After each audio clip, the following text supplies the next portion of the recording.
Hello students, welcome back. Welcome to the part 12 of chapter 2 structure of atom. पिछले part means part 11 के अंदर हमने क्या किया था, हमने explanation of line spectrum of hydrogen किया था कि जब लाइन स्पेक्ट्रम मिलता है तो उसके अंदर क्या होता है। जब हम हाइड्रोजन का लाइन स्पेक्ट्रम पढ़ते हैं तो उससे हमें ये पता चलता है कि उस स्पेक्ट्रम को आने में या तो इमिशन मतलब जो लाइट होती है या आप कह सकते हैं रेडिएशन और लाइट एक ही बात है, इलेक्ट्रोमैग्नेटिक रेडिएशन बोल सकते हैं।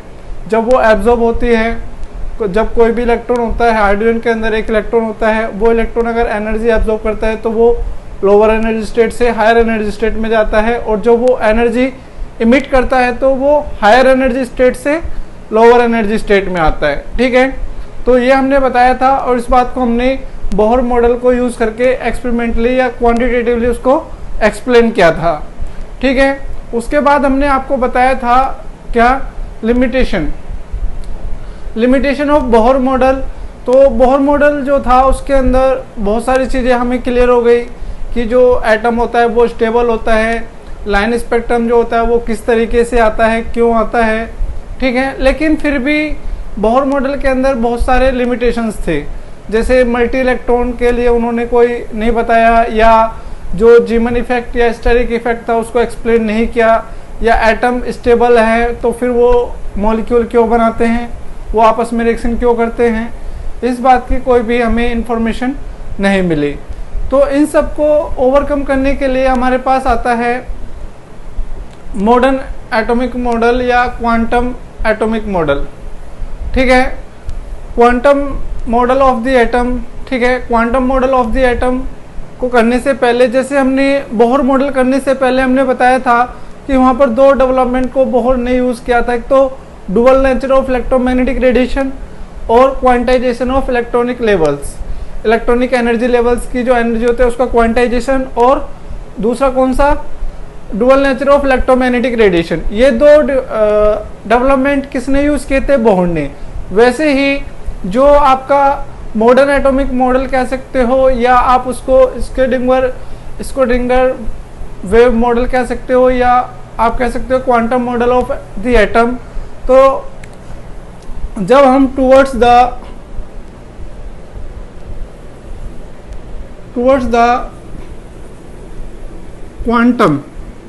क्वांटम का मतलब होता है, आप कह सकते हैं वेव लाइक, ठीक है, या आप कह सकते हैं वेरी स्मॉल या माइक्रोस्कोपिक। अभी हम माइक्रोस्कोपिक क्या होता है उसके बारे में बात करेंगे। Quantum model of the atom. ठीक है, तो जब हम कहाँ जा रहे हैं, quantum model of the atom की तरफ जा रहे हैं। देखो, आपको ये चैप्टर सिस्टमेटिकली समझना है। पहले हमने सब एटॉमिक पार्टिकल्स के बारे में बताया, फिर हमने इलेक्ट्रॉन की डिस्कवरी के बारे में बताया, फिर प्रोटॉन की डिस्कवरी, फिर न्यूट्रॉन की डिस्कवरी, फिर इनके अरेंजमेंट को डिसाइड करते करते हम मॉडल्स पर आ गए। पहले हमने जे थॉमसन मॉडल पढ़ा, फिर रदरफोर्ड मॉडल पढ़ा, रदरफोर्ड मॉडल के अंदर हमने अल्फा स्कैटरिंग एक्सपेरिमेंट पढ़ा। उसके बाद बोहर मॉडल पढ़ने से पहले हमने dual nature of electromagnetic radiation पढ़ा, इलेक्ट्रोमैग्नेटिक रेडिएशन क्या होता है वो पढ़ा है, उसकी वेव लाइक प्रॉपर्टी पढ़ा और पार्टिकल लाइक प्रॉपर्टीज पढ़ा। ठीक है, तो अब उसके बाद हमने बोहर मॉडल पढ़ लिया, बोहर मॉडल की हमने लिमिटेशंस पढ़ ली। अब हमारे पास कौन सा मॉडल आता है, क्वांटम मैकेनिकल मॉडल या quantum model of the atom. ठीक है, क्वांटम मैकेनिकल मॉडल या क्वांटम मैकेनिक्स अभी आएगा आपका जब हम क्वांटम मैकेनिकल मॉडल कराएंगे। अभी हम टूवर्ड्स वर्ड लगाया है। टूवर्ड्स का मतलब है कि जब हम क्वांटम मॉडल की तरफ जा रहे हैं, एटम के क्वांटम मॉडल की तरफ जा रहे हैं, ताकि हम जितनी भी रदरफोर्ड की जो क्या थी, रदरफोर्ड की जो ड्रॉबैक्स थी या लिमिटेशंस थी उनको दूर करने के लिए, तो हमें दो चीज़ों का ध्यान, दो डेवलपमेंट का हमने यूज़ किया।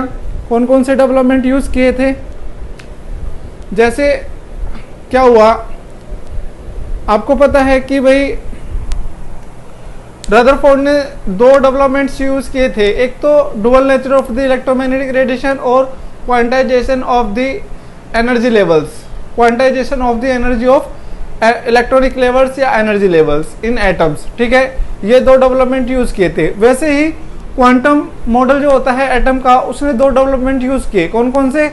एक उन्होंने यूज किया dual nature of the matter, ठीक है, और दूसरा उन्होंने क्या यूज किया?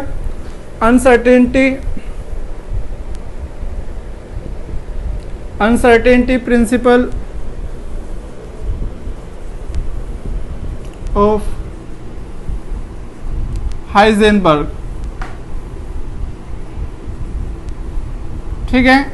हाइजेनबर्ग वेरी फेमस जर्मन, या आप कह सकते हैं जर्मन फिजिसिस्ट थे, ठीक है। ये फिजिक्स पढ़ाते थे, लेकिन ये जो आप मॉडल पढ़ रहे हो ये आपको फिजिक्स में भी पढ़ने हैं, ठीक है। तो अगर आप इसको यहाँ पर एक बेसिक आइडिया के तौर पर पढ़ेंगे तो 12th क्लास के अंदर आप इसको फिजिक्स के अंदर पढ़ेंगे, ठीक है। तो आप बता सकते हैं, तो सबसे पहले जो आपका क्वांटम मॉडल था एटम का, उसके लिए हमने बात की dual nature of the matter. जिस तरीके से आपको पता है हम डुअल नेचर ऑफ मैटर की बात करते हैं, तो ये किसने दिया था? ये लुइस डी ब्रोगली एक साइंटिस्ट थे, उन्होंने 1924 में ये दिया था, ठीक है। जिस तरीके से आइंस्टीन ने बताया था कि भाई क्या होता है, जो इलेक्ट्रोमैग्नेटिक रेडिएशन होता है उसमें photon as a particle present होता है, ठीक है। तो वैसे ही डी ब्रोगली ने क्या बताया था कि भाई अगर हम एक बहुत छोटे पार्टिकल को ले लें, चाहे हम फोटोन को ही ले लेते हैं, ठीक है। अगर हम फोटोन को क्या मान लेते हैं? एक पार्टिकल मान लेते हैं जिसके अंदर क्या होता है? मास होता है, ठीक है। तो वो जब मूव करता है तो वो दोनों प्रॉपर्टी शो करता है, कौन सी भी? एक वेव लाइक प्रॉपर्टी और एक मैटर लाइक प्रॉपर्टी, ठीक है। जबकि जो बोहर था उन्होंने सिर्फ उसकी कौन सी प्रॉपर्टी यूज की? उन्होंने सिर्फ उसकी पार्टिकल लाइक प्रॉपर्टी यूज की। वेव लाइक प्रॉपर्टी को वो उसको नजरअंदाज कर देते हैं, इग्नोर कर देते हैं, ठीक है। वो कह रहे हैं कि भाई जो मूव कर रहा है जब वो मूव कर रहा है, इलेक्ट्रोमैग्नेटिक रेडिएशन मूव कर रही है, तो वो सिर्फ एक पार्टिकल की तरह वर्क कर रही है, या किसी भी मैटर के साथ वो स्ट्राइक कर रही है, ठीक है। लेकिन उन्होंने उसकी वेव लाइक जो प्रॉपर्टी होती है उसको क्या कर दिया? वहां पर इग्नोर कर दिया। उन्होंने दोनों प्रॉपर्टी को साथ लेकर नहीं चले, ठीक है। तो इन्होंने बताया है कि डी ब्रोगली ने क्या बताया कि इलेक्ट्रॉन लाइक पार्टिकल्स या ऑब्जेक्ट्स कह सकते हो आप, या इलेक्ट्रॉन लाइक का मतलब हो गया माइक्रोस्कोपिक पार्टिकल्स कौन से होते हैं? जो बहुत ही छोटे होते हैं, जिनको आप अपनी नेक्ड आई से नहीं देख सकते। ऐसे पार्टिकल्स को क्या बोलते हैं हम? माइक्रोस्कोपिक पार्टिकल्स, ठीक है, जिनको हम माइक्रोस्कोप की मदद से ही देख सकते हैं, ठीक है।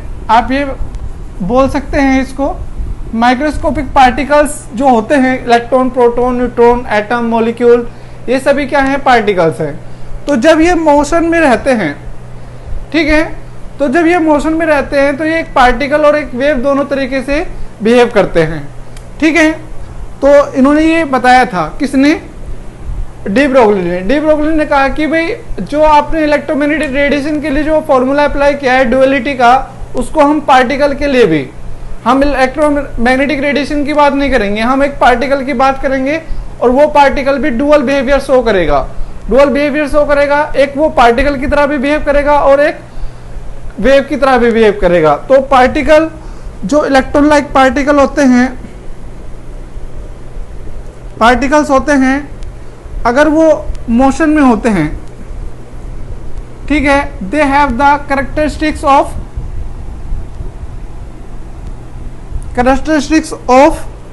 ए वेव, ठीक है। तो इसको क्या बोलते हैं? हम मैटर वेव बोलते हैं, ठीक है। मैटर वेव बोलते हैं जब कोई माइक्रोस्कोपिक पार्टिकल के मोशन में होता है तो वो क्या करता है? एक वेव की कैरेक्टरिस्टिक शो करता है, इसलिए उससे जो वेव हमें मिलती है उसको क्या बोलते हैं? हम मैटर वेव बोलते हैं, ठीक है। एक तो उन्होंने क्या किया? इसको एक मैथमेटिकल एक्सप्रेशन में अप्लाई किया। उन्होंने बताया था कि अगर हम पार्टिकल जब मूव कर रहा है, उसके मोमेंटम और उसकी वेवलेंथ के अंदर एक रिलेशनशिप होता है, दैट इज अगर पार्टिकल का मास क्या है? m है और वेलोसिटी v है, तो lambda equal to h upon mv हो जाता है। और mv क्या होता है? mv होता है आपका p मीन्स मोमेंटम। ठीक है, तो ये हो जाता है lambda equal to H upon P. तो ये उन्होंने क्या दिया था? डी ब्रोगली ने। तो डी ब्रोगली ने ये बताया कि भाई जब कोई भी माइक्रोस्कोपिक पार्टिकल मूव करता है तो वो एक वेव की तरह भी बिहेव करता है, जिससे उसके हमें वेवलेंथ पता चल जाएगी। दूसरा, वो एक पार्टिकल की तरह भी बिहेव करता है, जिससे हमें उसका क्या होता है? मोमेंटम पता चल जाता है। तो उन्होंने क्या बताया कि lambda is inversely proportional to M, या lambda inversely proportional to upon 1 upon P. ये दो चीजें बताई हैं। ठीक है, तो उन्होंने बताया कि भाई जो वेवलेंथ होती है वो मास के इनवर्सली प्रोपोर्शनल होती है, या जो वेवलेंथ होती है वो मोमेंटम के इनवर्सली प्रोपोर्शनल होती है। जितना बड़ा मास होगा किसी भी ऑब्जेक्ट का, उसकी जो वेवलेंथ होगी वो उतनी ही कम होगी। ठीक है, तो लेकिन ये मैथमेटिकल एक्सप्रेशन कैसे आया ये आपको पता होना चाहिए। तो डी ब्रोगली ने क्या किया? डी ब्रोगली ने आइंस्टीन की जो रिलेटिविटी इक्वेशन थी उसको यूज किया, और प्लैंक की जो क्वांटम थ्योरी थी उसको यूज किया। ठीक है, तो जो रिलेटिविटी थ्योरी थी आइंस्टीन की, उन्होंने बताया था कि जो एनर्जी होती है वो मास लॉस के इक्वल होती है। ठीक है, तो मास लॉस के इक्वल के अगर आप एनर्जी इक्वेशन देखते हैं आइंस्टीन की, तो उसमें क्या दिया हुआ है? हम इसका डेरिवेशन कर रहे हैं, ये आपको आना चाहिए, बहुत इंपॉर्टेंट है ये। ठीक है, तो ये आपको पता होना चाहिए, dual behaviour of the matter and dual behaviour of the electromagnetic radiation. जो dual behaviour of electromagnetic radiation होता है वो किसने अप्लाई किया था? वो अप्लाई किया था बोहर ने अपने मॉडल के अंदर। और जो डुअल नेचर ऑफ मैटर होती है that was used in the quantum mechanical model of atom. ठीक है, क्वांटम मैकेनिकल मॉडल के अंदर हमने dual behaviour of the matter को यूज किया है। और जो डुअल बिहेवियर ऑफ मैटर है वो किसने दिया था? Louis de Broglie in 1924। You have to remember this. ठीक है, अगर ये सिस्टमेटिकली आपको समझना है। ठीक है, इसको आप रट नहीं सकते। जैसे एक चीज होती है ना, अगर आप कोई भी मूवी देखते हैं तो उसमें हर एक चीज सिस्टमेटिकली चलती है, कोई भी कैरेक्टर बीच से नहीं आ जाता है, हर एक कैरेक्टर को बिल्ड किया जाता है। उसी तरीके से केमिस्ट्री के अंदर भी हर एक टर्म को बिल्ड किया जाता है, और एक टर्म के पीछे एक दूसरी टर्म होती है, जिससे आगे वाली टर्म पीछे वाली टर्म से निकल कर आती है। ठीक है, कोई भी टर्म एक अचानक से नहीं आ जाती है। ठीक है, तो इसमें हमने बताया था कि जो डी ब्रोगली थे, डी ब्रोगली यूज्ड आइंस्टीन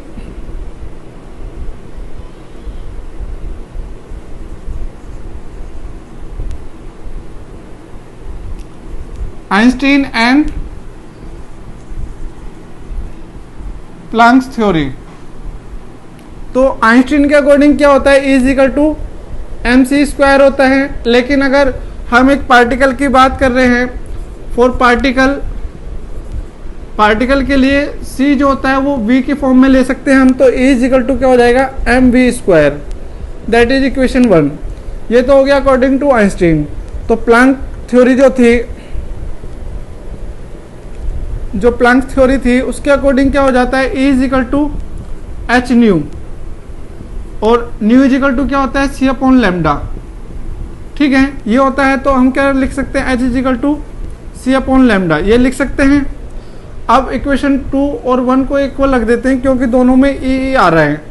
ठीक है, तो क्या आ जाएगा आपके पास आएगा, और यहाँ पर c की जगह हम क्या लेंगे? v लेंगे, क्योंकि हमने यहाँ पर v मान लिया है। ठीक है, तो ये आएगा mv square is equal to H V upon lambda. ठीक है, लैम्डा इज इक्वल टू क्या हो जाएगा? H V upon M V square. एक वी से एक पावर कम हो गई इसकी, तो ये क्या हो जाएगा? H upon M V. ठीक है, lambda is equal to H upon M V हो गया, और M V is equal to क्या होता है? P means momentum. तो लैम्डा इज इक्वल टू क्या हो जाएगा? H upon P. तो इस तरीके से आप इसको बता सकते हैं। ठीक है, तो इस पार्टिकल को, इस प्रॉपर्टी को यूज करके बाद में हमारे पास क्या आया? इस प्रॉपर्टी को यूज करके कि जो इलेक्ट्रॉन है वो एक पार्टिकल होने के बाद भी क्या कर सकता है? डुअल बिहेवियर शो करता है। डुअल बिहेवियर शो करता है और ये एक वेव लाइक प्रॉपर्टी भी शो करता है। ठीक है, वेव लाइक प्रॉपर्टी शो करता है। इसी वजह से इसको हमने किसमें, जो इलेक्ट्रॉन माइक्रोस्कोप होती है उसमें यूज़ किया गया। इलेक्ट्रॉन माइक्रोस्कोप के अंदर क्या किया गया, जो इलेक्ट्रॉन की वेव लाइक नेचर होती है जो डी ब्रोगली के अकॉर्डिंग हमें मिली थी, उसको यूज़ किया जाता है इलेक्ट्रॉन माइक्रोस्कोप के अंदर।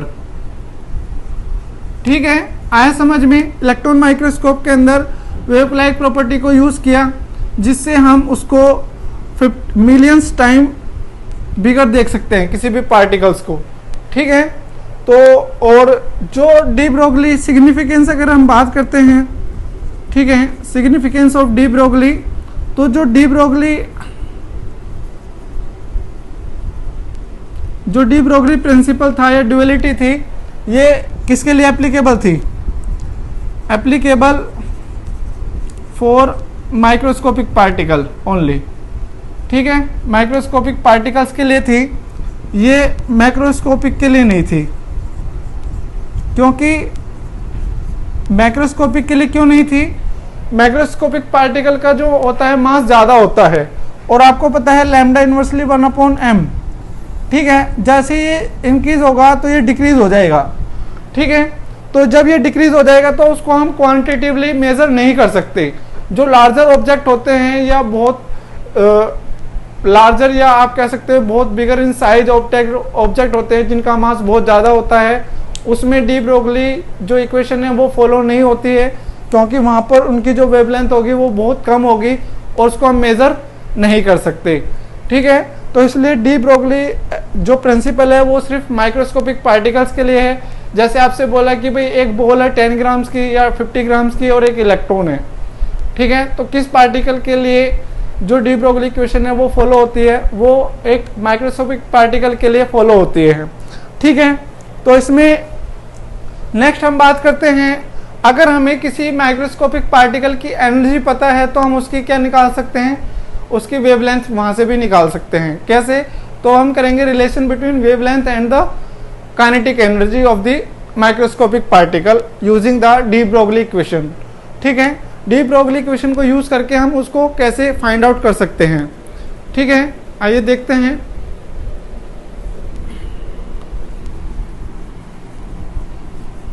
इसमें क्या होता है, अगर कोई माइक्रोस्कोपिक पार्टिकल है, ठीक है, और जिसका मास क्या है, m है और वेलोसिटी v है। ठीक है, और काइनेटिक एनर्जी हमने मान लिया उसका काइनेटिक एनर्जी E है। ठीक है, वेलोसिटी v है, मास m है, तो इजिकल टू क्या हो जाएगा, हाफ m v स्क्वायर। ठीक है, ये आ गया। और एक होता है आपके पास लैम्डा इजिकल टू क्या होता है, h/mv होता है, ये होता है। और आपको पता है mv इजिकल टू क्या होता है, p। मोमेंटम क्या होता है, it is the product of mass and velocity. ठीक है, तो इस इक्वेशन को हम फर्दर कर सकते हैं।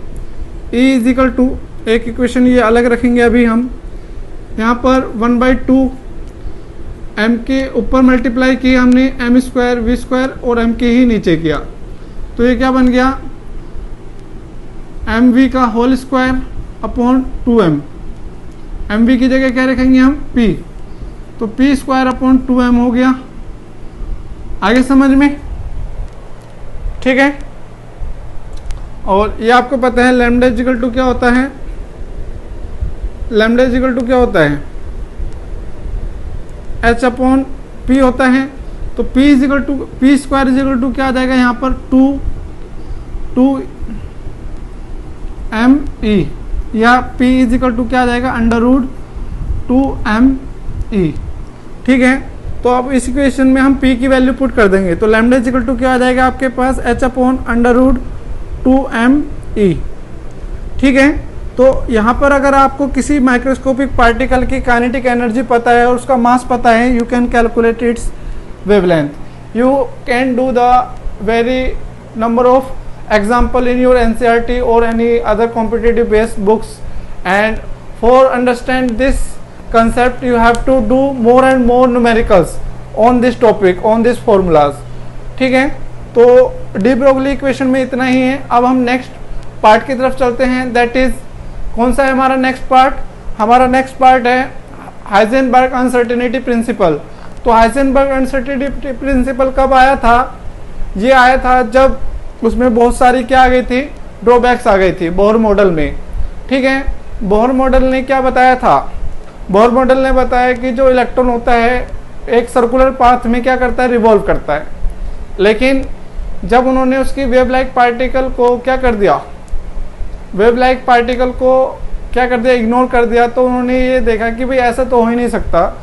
अगर कोई इलेक्ट्रॉन क्या करता है, कोई भी इलेक्ट्रॉन क्या करेगा, रेडिएशन एब्जॉर्ब करेगा, तो उसका जो पाथ है वो सर्कुलर ही नहीं रहेगा, उसके पाथ में कहीं ना कहीं चेंज आएगा। ये तो है कि भाई हाँ वो हायर एनर्जी लेवल में जाएगा, लेकिन जो हायर एनर्जी लेवल होगा वो जरूरी नहीं है सर्कुलर ही हो। उन्होंने क्या किया कि भाई उन्होंने रेडिएशन एब्जॉर्ब की और वो अदर सर्कुलर पाथ में चले गए, लेकिन ऐसा नहीं होता है। ठीक है, जो भी पाथ होता है वो उसके वेलोसिटी और पोजीशन दोनों डिपेंड करते हैं। ठीक है, तो हाइजेनबर्ग अनसर्टेनिटी प्रिंसिपल क्या होता है, उन्होंने बताया था कि भाई अगर हम क्या करते हैं किसी भी माइक्रोस्कोपिक पार्टिकल के, या आप कह लो इलेक्ट्रॉन, जब कोई भी इलेक्ट्रॉन रिवॉल्व करता है अराउंड द न्यूक्लियस, तो हम उसकी जो वेलोसिटी और पोजीशन होती है उसको करेक्टली नहीं बता सकते। ठीक है, कहीं ना कहीं उसमें अनसर्टेनिटी आ जाती है। अनसर्टेनिटी का मतलब है कि उसमें एरर आ जाती है। एरर का मतलब है एक आपकी एक्सपेरिमेंटल वैल्यू और आपकी एक क्या होती है, एक कैलकुलेटेड वैल्यू। ठीक है, एक तो आपने कैलकुलेट कर लिया डाटा पुट करके, ठीक है, और एक आपने एक्सपेरिमेंटली उसको ऑब्जर्व किया स्केल पर। ठीक है, तो आपको दोनों में क्या दिखता है, आपको दोनों में डिफरेंस दिखता है। तो दोनों वैल्यू के अंदर जो डिफरेंस आता है उसको हम क्या बोलते हैं, उसको बोलते हैं हम अनसर्टेनिटी। ठीक है, तो हाइजेनबर्ग अनसर्टेनिटी प्रिंसिपल क्या होता है? Heisenberg uncertainty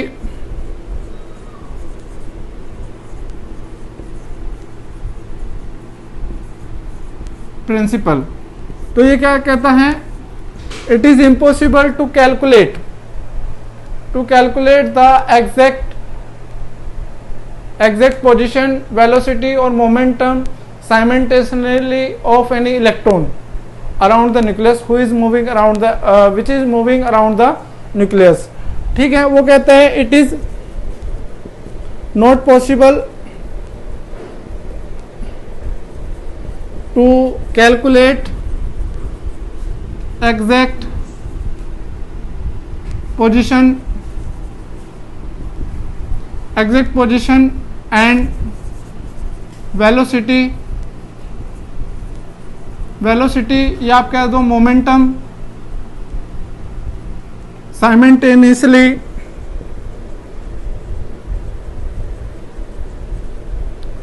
simultaneously of any microscopic